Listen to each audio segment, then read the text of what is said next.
ಕಾಂಗ್ರೆಸ್ನಲ್ಲಿ ಡಿ.ಕೆ. ಸುರೇಶ್ ತಣ್ಣಗಾದ್ರ ಎನ್ನುವಂಥ ಒಂದು ಕ್ವಶನ್ ಮೂಡ್ತಾ ಇದೆ. ಮಾಜಿ ಸಂಸದ ಡಿ.ಕೆ. ಸುರೇಶ್ ದಿಢೀರಂತ ಯಾಕೆ ಸೈಲೆಂಟ್ ಆದ್ರು ಗೊತ್ತಿಲ್ಲ. ಇದೇ ಕ್ವಶನ್ ಮೂಡ್ತಾ ಇದೆ. ದೊಡ್ಡ ಮಾತುಗಳನ್ನು ಆಡ್ತಾ ಇದ್ರು ಅಣ್ಣನ ಬಗ್ಗೆ, ಮುಖ್ಯಮಂತ್ರಿ ಆಗ್ತಾರೆ ಅಂತ. ಆದರೆ ಇದಕ್ಕಿದ್ದಂತೆ ಯಾಕೆ ಡಿ.ಕೆ. ಸುರೇಶ್ ಸೈಲೆಂಟ್ ಆದ್ರು? ಡಿ.ಕೆ. ಶಿವಕುಮಾರ್ ಮುಖ್ಯಮಂತ್ರಿ ಆಗೇ ಆಗ್ತಾರೆ ಅಂತ ಹೇಳ್ತಾ ಇದ್ರು. ಆದರೆ ದಿಢೀರಾಗಿ ಈ ರೀತಿಯಾಗಿ ಯಾಕೆ ಸೈಲೆಂಟ್ ಆದ್ರು ಎನ್ನುವಂಥ ಒಂದು ಕ್ವಶನ್ ಮೂಡ್ತಾ ಇದೆ. ಡಿ.ಕೆ. ಸುರೇಶ್ ಸೈಲೆಂಟ್ ಆಗೋದ್ರ ಹಿಂದೆ ಇದೆಯಾ ಒಂದು ರಣತಂತ್ರ ಎನ್ನುವಂತಹ ಮಾತು. ಅಣ್ಣನ ಸಿಎಂ ರೇಸ್, ತಮ್ಮನ ಸೈಲೆಂಟ್ ಅಸ್ತ್ರ ಏನು ಮಾಡೋಕ್ಕೆ ಹೊರಟಿದ್ದಾರೆ ಡಿ.ಕೆ. ಬ್ರದರ್ಸ್ ಇಬ್ಬರು ಕೂಡ. KMF ಅಧ್ಯಕ್ಷ ಸ್ಥಾನದ ಬಗ್ಗೆ ಡಿ.ಕೆ. ಸುರೇಶ್ ಸೈಲೆಂಟ್ ಆಗಿದ್ದಾರೆ. ಸಿಎಂ ಪಟ್ಟಕ್ಕೆ ಏರಲು ಡಿ.ಕೆ. ಶಿವಕುಮಾರ್ ಸತತವಾಗಿ ಪ್ರಯತ್ನಗಳನ್ನು ಮಾಡ್ತಾ ಇದ್ದಾರೆ, ಇನ್ನೂ ಕೂಡ ಕೈಗೂಡುತ್ತಾ ಇಲ್ಲ. ಅಣ್ಣ ಶಿವಕುಮಾರ್ ಆಸೆಗೆ ಸಾಥ್ ನೀಡಿದ್ರು ಡಿ.ಕೆ. ಸುರೇಶ್. ಇಲ್ಲ ಅವ್ರು ಹಾಗೆ ಆಗ್ತಾರೆ, ಅದನ್ನು ಯಾರು ತಪ್ಪಿಸೋಕೆ ಆಗಲ್ಲ ಅಂತ ಒಂದೊಂದು ರೀತಿ ಹೇಳಿಕೆ ಕೊಟ್ಟಿದ್ರು. ತನ್ನಿಂದ ಅಣ್ಣನಿಗೆ ತೊಂದರೆ ಆಗಬಾರ್ದು ಅಂತ ಸುರೇಶ್ ಏನಾದರೂ ಯೂಟರ್ನ್ ಹೊಡಿತಾ ಇದ್ದಾರೆ, ಸುಮ್ಮನಾಗಿದ್ದಾರೆ.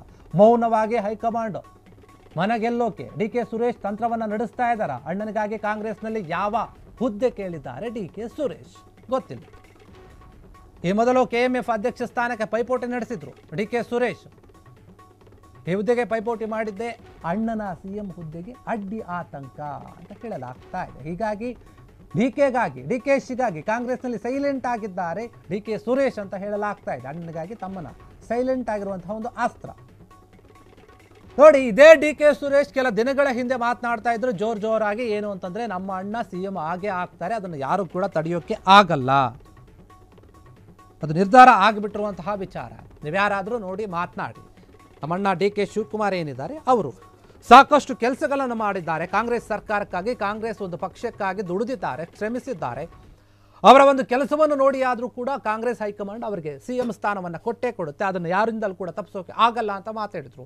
ಅದಾದ ನಂತರ ಏನು ಹೇಳಿದ್ರು, ಎಲ್ಲೋ ಒಂದು ಕಡೆ ಯೂಟರ್ನ್ ಹೊಡೆಯೋ ರೀತಿಯಲ್ಲಿ ಮಾತನಾಡಿದ್ರು. ಏನಂತ, ನಮ್ಮ ಅಣ್ಣನ ಹಣೆ ಬರದಲ್ಲಿ ಸಿಎಂ ಆಗೋದು ಇದ್ರೆ ಆಗ್ತಾರೆ, ಇಲ್ಲ ಅಂದ್ರೆ ಇಲ್ಲ, ಎಲ್ಲದಕ್ಕೂ ಕೂಡ ಹಣೆ ಬರನೆ ಹೊಣೆ ಅನ್ನುವಂಥ ರೀತಿಯಲ್ಲಿ ಡಿ.ಕೆ. ಸುರೇಶ್ ತಮ್ಮ ವರಸೆಯನ್ನು ಬದಲಿಸಿ ಮಾತನಾಡಿದ್ರು. ಅದಾದ ನಂತರ ಮತ್ತೆ ಏನು ಹೇಳಿದ್ರು, ಒಂದು ರೀತಿಯಲ್ಲಿ ಸಿಎಂ ಸಿದ್ದರಾಮಯ್ಯ ಅವರ ಕಡೆ ಮಾತಾಡೋ ರೀತಿ ಮಾತನಾಡಿದ್ರು. ಇಲ್ಲ, ಸಿಎಂ ಸಿದ್ದರಾಮಯ್ಯ ಅವರು ನಮ್ಮ ನಾಯಕರು, ಅವರೇ ನಮ್ಮ ನಾಯಕರು, ಅವರೇ ಸಿಎಂ ಆಗಿರುತ್ತಾರೆ, ಅವರು ಉತ್ತಮವಾಗಿ ಆಡಳಿತವನ್ನು ಮಾಡ್ತಾ ಇದ್ದಾರೆ. ಒಂದು ವೇಳೆ ಅವರು ಬದಲಾದರೆ ನಮ್ಮ ಅಣ್ಣಗೆ ಬರಲಿ ಅಂತ ನಾನು ಆಶಿಸ್ತೀನಿ. ಈ ರೀತಿಯಾದಂತಹ ಒಂದು ಮಾತುಗಳನ್ನು ಆಡಿದ್ರು. ಯಾಕೆ ಈ ರೀತಿಯಾದಂತಹ ಒಂದು ದಿಢೀರ್ ಬದಲಾವಣೆಯ ಮಾತುಗಳು ಅಂತ ಗೊತ್ತಾಗ್ಲಿಲ್ಲ. ಆದರೆ ಇವೆಲ್ಲದಕ್ಕೂ ಮೀರಿ ಈಗ ಸೈಲೆಂಟ್ ಆಗಿಬಿಟ್ಟಿದ್ದಾರೆ. ಸೈಲೆಂಟ್ ಆಗಿನೇ ಏನೋ ಒಂದು ಕಡೆ ತೆರೆಯ ಹಿಂದೆ ಕೆಲವೊಂದು ತಂತ್ರಗಳನ್ನು ಮಾಡ್ತಾ ಇದ್ದಾರೆ ಇಬ್ಬರು ಡಿ.ಕೆ. ಬ್ರದರ್ಸ್ ಕೂಡ. ಯಾಕಂದ್ರೆ ಈ ಕಡೆ ಡಿ.ಕೆ. ಶಿವಕುಮಾರ್ ಕೂಡ ಒಂದು ರೀತಿಯಲ್ಲಿ ಸೈಲೆಂಟ್ ಆಗಿದ್ದಾರೆ, ಈಗ ಡಿ.ಕೆ. ಸುರೇಶ್ ಕೂಡ ಸೈಲೆಂಟ್ ಆಗಿದ್ದಾರೆ. ಹಾಗಾದ್ರೆ ಈ ಇಬ್ಬರು ನಾಯಕರು ಸುಮ್ಮನೆ ಇರೋದಕ್ಕೆ ಕಾರಣ ಏನು? ಹೈಕಮಾಂಡ್ ಜೊತೆ ಮಾತಾಗಿದೆಯಾ? ಏನಾದರೂ ಹೇಳಿದಾರಾ? ಅಥವಾ ಇವರೇ ಹೈಕಮಾಂಡೇ ಸುಮ್ಮನೆ ಇರಿ ಅಂತ ಹೇಳಿದಾರಾ? ಇಲ್ಲ, ನಾವು ಕಾದು ನೋಡಿ ಹೊಡೆಯುವ ಒಂದು ತಂತ್ರವನ್ನು ಅನುಸರಿಸ್ತೀವಿ ಅಂತ ಯೋಚನೆ ಮಾಡ್ತಾ ಇದ್ದಾರಾ? ಗೊತ್ತಿಲ್ಲ. ಡಿ.ಕೆ. ಸುರೇಶ್ ಸೈಲೆಂಟ್ ಆಗಿದ್ದು ಯಾಕೆ ಅಂತ ಇನ್ನೂ ಕೂಡ ಗೊತ್ತಾಗ್ತಾ ಇಲ್ಲ. ಏನಾದರೂ ಅವರ ಅಣ್ಣನೇ ಹೇಳಿದಾರ, ಇಲ್ಲಪ್ಪ ನೀನೇನು ಮಾತನಾಡಬೇಡ, ಸುಮ್ಮನೆ ಇರೋ, ಸೈಲೆಂಟ್ ಆಗಿರು, ಈಗ ಪರಿಸ್ಥಿತಿ ಸರಿಯಿಲ್ಲ, ನವೆಂಬರ್ ಕ್ರಾಂತಿ ಅಂತ ಇದ್ರು, ಆ ನವೆಂಬರ್ ಕೂಡ ಬಂದಾಗಿದೆ, ನಾವೇನಾದರೂ ಈಗ ಏನಾದರೂ ಮಾತಾಡಿ ಎಡವಟ್ಟುಗಳನ್ನು ಮಾಡಿಕೊಂಡ್ರೆ ಇರುವಂತಹ ಒಂದು ಸ್ಥಾನ ಕೂಡ ಹೋಗಿಬಿಡುತ್ತೋ ಅಥವಾ ಏನಾದರೂ ಎಡವಟ್ಟಾಗುತ್ತೋ ಗೊತ್ತಿಲ್ಲ. ಹೀಗಾಗಿ ಎಲ್ಲೋ ಒಂದು ಕಡೆ ಹೈಕಮಾಂಡ್ನ ಮನ ಗೆಲ್ಲಬೇಕು ಅಂದರೆ ನಾವೀಗ ತಾಳ್ಮೆಯಿಂದ ವರ್ತನೆ ಮಾಡಬೇಕು. ಬೇಕಾಬಿಟ್ಟು ಎರ್ರಾಬಿರಿ ಹೇಳಿಕೆಗಳನ್ನು ಕೊಡೋ ಹಾಗಿಲ್ಲ, ಏನನ್ನೂ ಮಾತನಾಡೋ ಹೋಗಿಲ್ಲ. ನಾವು ಮಾತನಾಡೋಕ್ಕೂ ಮುಂಚೆ ಯೋಚನೆಯನ್ನು ಮಾಡಿ ಮಾತನಾಡಬೇಕು. ಅದಕ್ಕೆ ನೀನೇನಾದರೂ ಸ್ವಲ್ಪ ಸುಮ್ಮನೆ ಇರು, ಸೈಲೆಂಟ್ ಆಗಿರುವಂಥ ಅಣ್ಣ ಡಿ.ಕೆ. ಶಿವಕುಮಾರ್ ಹೇಳಿದ್ರೂ ಗೊತ್ತಿಲ್ಲ. ಹಾಗಾಗಿ ಎಲ್ಲೋ ಒಂದು ಕಡೆ ಈಗ ಡಿ.ಕೆ. ಸುರೇಶ್ ತಣ್ಣಗಾಗ್ಬಿಟ್ಟಿದ್ದಾರೆ, ಸೈಲೆಂಟ್ ಆಗಿಬಿಟ್ಟಿದ್ದಾರೆ, ಏನೂ ಕೂಡ ಸರಿಯಾಗಿ ಮಾತನಾಡ್ತಾ ಇಲ್ಲ. ಅಣ್ಣನ ಒಂದು ಸಿಎಂ ಕುರ್ಚಿಯ ಒಂದು ಹೋರಾಟ ಏನಿದೆ, ಸತತವಾಗಿ ಏನು ಪ್ರಯತ್ನಗಳನ್ನು ಮಾಡ್ತಾ ಇದ್ದಾರೆ, ಆ ವಿಚಾರವಾಗಿ ಮಾತನಾಡ್ತಾ ಇದ್ರು, ಈಗ ಮಾತನಾಡ್ತಾ ಇಲ್ಲ.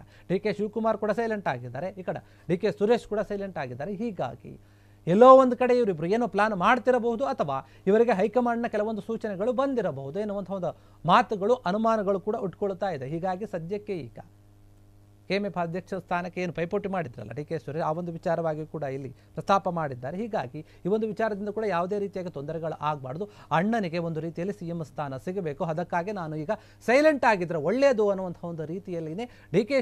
ಶಿವಕುಮಾರ್ ತಮ್ಮ ಡಿ.ಕೆ. ಸುರೇಶ್ ಸೈಲೆಂಟ್ ಆಗಿದ್ದಂತೆ ಕಾಣ್ತಾ ಇದೆ. ನಮ್ಮ ಅಣ್ಣನಿಗೆ ಸಿಎಂ ಸ್ಥಾನ ಸಿಕ್ಕ ಮೇಲೆ ಆಮೇಲೆ ನಾನು ಮಾತನಾಡ್ತೀನಿ, ಅಲ್ಲಿವರೆಗೂ ಸುಮ್ಮನಿದ್ದು ಬಿಡೋಣ, ಯಾಕೆ ಬೇಕು ಇಲ್ಲದ ಉಸಾಬರಿ, ಯಾಕೆ ವಿವಾದಗಳನ್ನು ಮೈ ಮೇಲೆ ಎಳ್ಕೋಬೇಕು, ಯಾಕೆ ಹೈಕಮಾಂಡ್ ಕಣ್ಣಿಗೆ ಗುರಿ ಹಾಕಬೇಕು ಅಂತ ಹೇಳಿ ಸೈಲೆಂಟ್ ಆದಂತೆ ಕಾಣ್ತಾ ಇದೆ. ಈಗ ಕ್ಷಣ ಕ್ಷಣದ ಸುದ್ದಿಗಳಿಗಾಗಿ ಫ್ರೀಡಂ ಟಿವಿ ಸಬ್ಸ್ಕ್ರೈಬ್ ಮಾಡಿ, ಲೈಕ್ ಮಾಡಿ ಹಾಗೂ ಫಾಲೋ ಮಾಡಿ.